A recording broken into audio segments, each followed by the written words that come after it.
સદગુરુ મહારાજ જય હો, જય હો.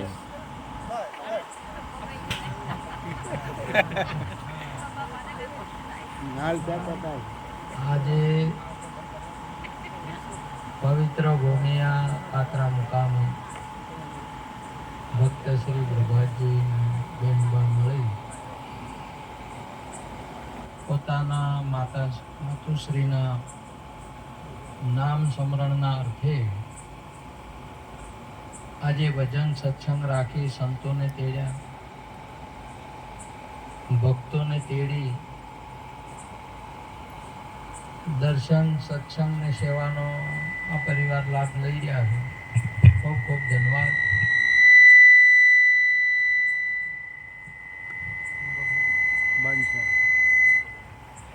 નિમિત્ત તો હર કોઈ પણ નિમિત્ત હોય, મહિમા તો ગુરુ મહારાજનું જ કહેવાય. મહિમા હરિના નામનો કહેવાય. નિમિત્ત ભલે કોઈ પણ હોય, અને ગુરુ મહારાજના મહિમાની અંદરમાં ભક્તો ને સંતો જો, અને આ મહિમા વિશ્વની અંદરમાં સદીઓથી ચાલતો આવતો મહિમા છે. આ મહિમાની અંદરમાં અનેક પુરુષો વધર્યા છે. હાલમાં આપણો નંબર લાગ્યો આટલા આપણે બાઇક ચાલશે. હવે એથી વિશેષ વાત કરીએ તો અનેક સંતો થઈ ગયા,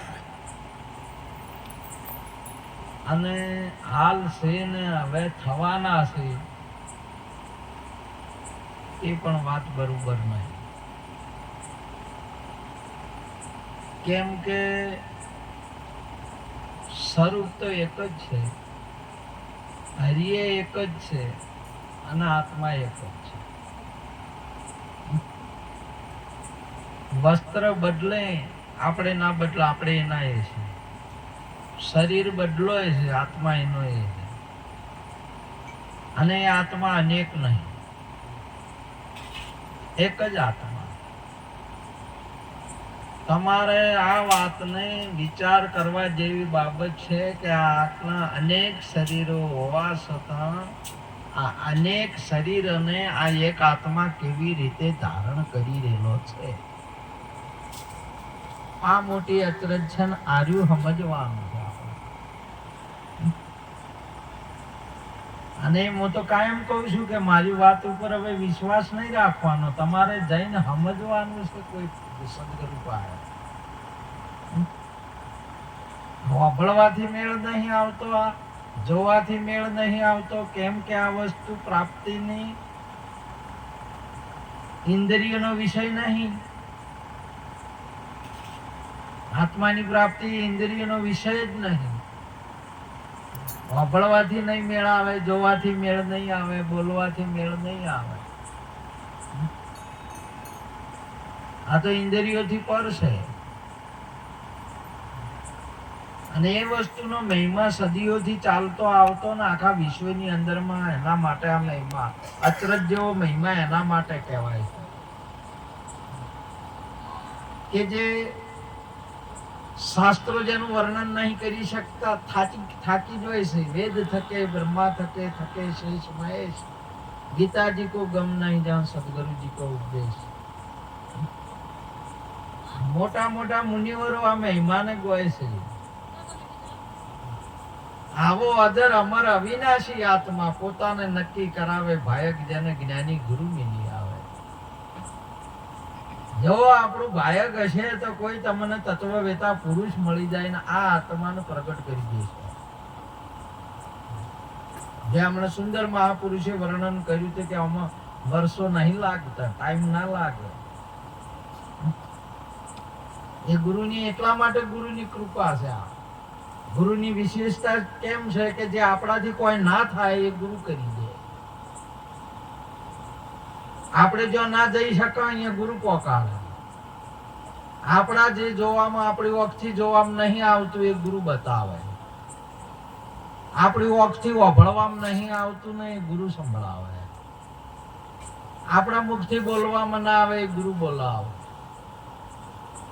આપણે હાથેથી પકડી શકતા નથી ને એ ગુરુ પકડાવે આપણને. એટલા માટે સદગુરુજીનો મહિમા અપરંપાર છે. ગુરુની વિશેષતા કેમ છે? આ જગતની અંદરમાં બધા 10 જેને અવતાર કહેવાય હોય, રામકૃષ્ણને આજે ગુરુ ભાવે, તુલસી કબીર બે સંત કહાવે, રામકૃષ્ણને આજે ગુરુ ભાવે. 10 અવતાર જેને ભગવાન ના કહેવાય છે સનાતન સંસ્કૃતિની અંદરમાં, એ ભગવાનને ગુરુને ધારણ કરવા પડે. ગુરુ એથી વિશેષ છે. એટલે કહ્યું કે ગુરુજી કો મહિમા કયો ન જાવે, નેતિ નિગમ નિગમ ગુણ ગાવે. ગુરુજી કો મહિમા કયો ન જાવે. ગુરુ તો ગોવિંદ થી અધિક છે. આપણે ભગવાનની પાછળ પડ્યા છે. 10 અવતાર અને ગુરુ ધારણ કરવા પડે. અને જોઈ લો તમે, કૃષ્ણ ભગવાન જયારે દુર્વાસા બાપુને લેવા ગયા એટલે તમે જો વગર બળદનું ગાડું લઈને. રામચંદ્ર ભગવાન તમે જો વશિષ્ઠ બાપુના શરણે. તમામે તમામ આપણા પરમાત્મા જેને કહેવાય એ ગુરુના શરણે છે. ગુરુની વિશેષતા કેમ છે? આ સનાતન સંસ્કૃતિ એટલે આ પૃથ્વી ઉપર સનાતન નો અર્થ જ સત્ય થાય છે. આ પૃથ્વી ઉપર ભગવાનના દર્શન નહીં, ગુરુ છે એ તમને ભગવાન પ્રગટ કરાવ, ભગવાન બનાવ. એટલે ગુરુની મહત્વતા છે. તમારાથી ભગવાન જુદો ન કરે, જુદો ન બતાવે, ભગવાન બનાવે. આજે રામકૃષ્ણને ગુરુએ કર્યા છે. ગુરુઓનો આશીર્વાદ ને ગુરુઓની કૃપા. એટલે આ જગતની અંદરમાં તમામે તમામ તમને આ વિશ્વની અંદરમાં પરમાત્મા કરીને તમને બ્રાહ્મણ, ક્ષત્રિય, વૈશ્ય, શૂદ્ર, નર, નારી, હિન્દુ કે મુસલમાન, આ તમામે તમામ તમને એમાંથી કાઢી નાખીને અહમ બ્રહ્માસી કરાવે. એનું નામ સદગુરુ મહારાજ છે. બ્રહ્મ સ્વરૂપ તમારું પ્રગટ કરી નાખે. અને અહીંયા મહાપુરુષે ગાયો, હું હરી નથી જુદા રે સંતો ભાઈ, હું હરી નથી જુદા, આત્મ પરમાત્મા એક જ કહીએ, બે નહીં કોઈ મુદ્દા, સોનું દાગીનો એક જ વસ્તુ, સોનું દાગીનો એક જ વસ્તુ, દ્રષ્ટિ ભેદ છે જુદા રે સંતો ભાઈ, હું હરી નથી જુદા. અહીંયા ઉગમસિંહ બાપુ જયારે રામદેવ પીરને મળ્યા અને એમને જયારે ઉપદેશ કર્યો ત્યારે કહ્યું કે હે રામદેવ, તું અલગ છે. શું કહ્યું? અને તમને તમારા ગુરુએ શું કહ્યું છે? તમે કોણ છો? એ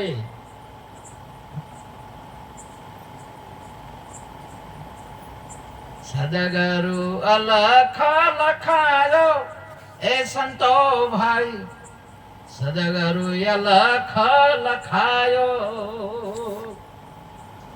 જ્યારે રામદેવ ને અલખ લખાયો, અલખ કયો? અલખ નો અવતાર કયો?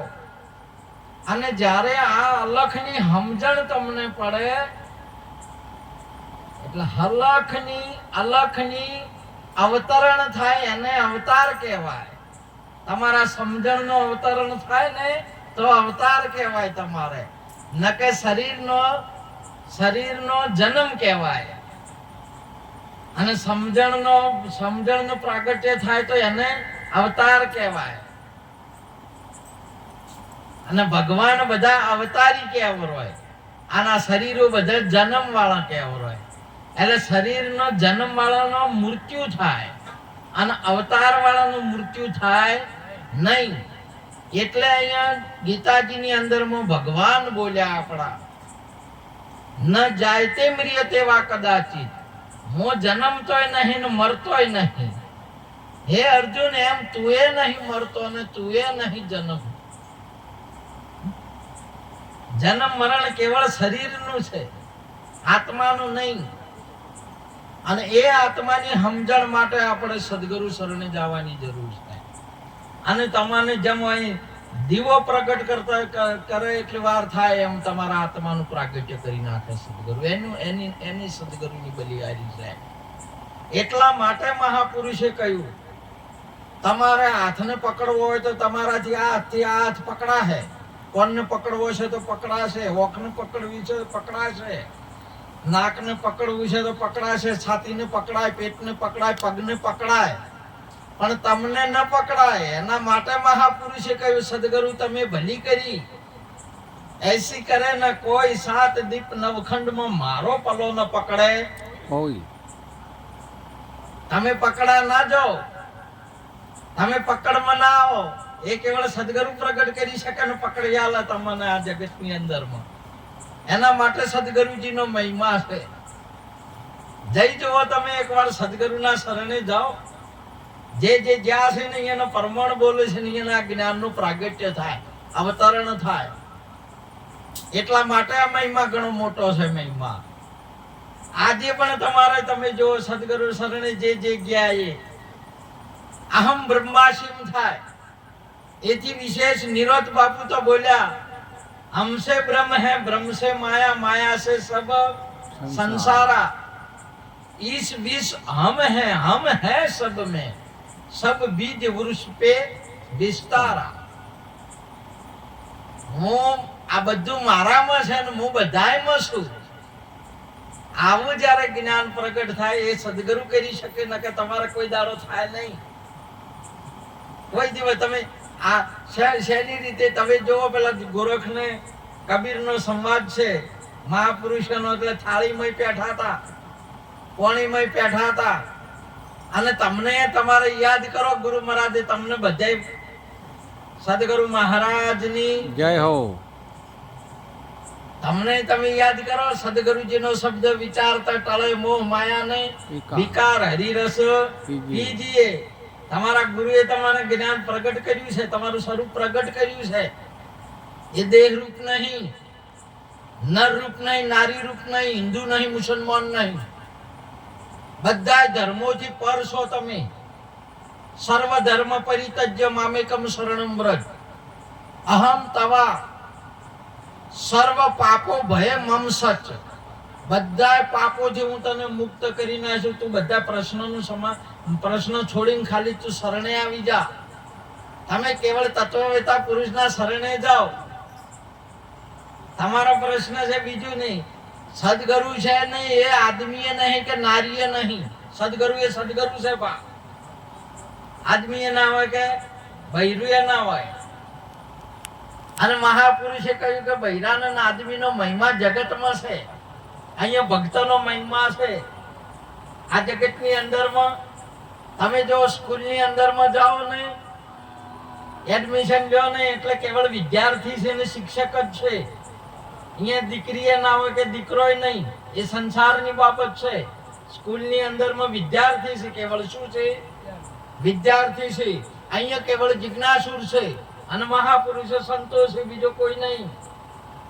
આવો જે ભાવ તમારો પ્રગટ, આવી વસ્તુ જે છે એને મહાપુરુષે વિવેક કીધો છે. આ જગતની અંદરમાં વિવેકનો અર્થ થાય બુંદ અને નાદને બેને છૂટો પાડવો. તમારા આત્મા અને શરીરને બેને છૂટો પાડવો, એનું નામ વિવેક. આ વિવેક જો તમારે આવી જાય ને, તમારે દૂધ અને ઘીને છૂટું પાડવું, એનું નામ વિવેક કહેવાય. તમે દળનું કરતા હો તો ઘઉં ને કોકરા છૂટા પાડવા, માથા કાઢી કાઢી નાખો, એનું વિવેક કહેવાય. મહાપુરુષે કહ્યું સુંદર આગળ વિવેકની વાત થઈને આવો જ્યારે વિવેક આવે અનાત્માના આત્માનો, ત્યારે અને એ વિવેક છે ને ગુરુ સવાય કદી કોઈ દિવસ તમારે ના આવે આ જોઈ. કોઈ દિવસ એની મેળે તમારે છે ને દૂધથી ઘી જુદું થઈ શકે નહીં. તમે તમારા સ્વરૂપમાં શરીરથી જુદા કોઈ દિવસ સદગુરુ વગર ન થઈ શકો, ન થઈ શકો. એના માટેનો મહિમા છે. માટે આવો જે મહિમા જેને પ્રાપ્ત કર્યો છે ને આપણા ફાળે આવ્યો છે, એ આપણા ગુરુને લાખ લાખ વંદન કરી વાતને પૂરી કરું છું. બોલો સદગુરુ મહારાજ જય હો જય. વાહ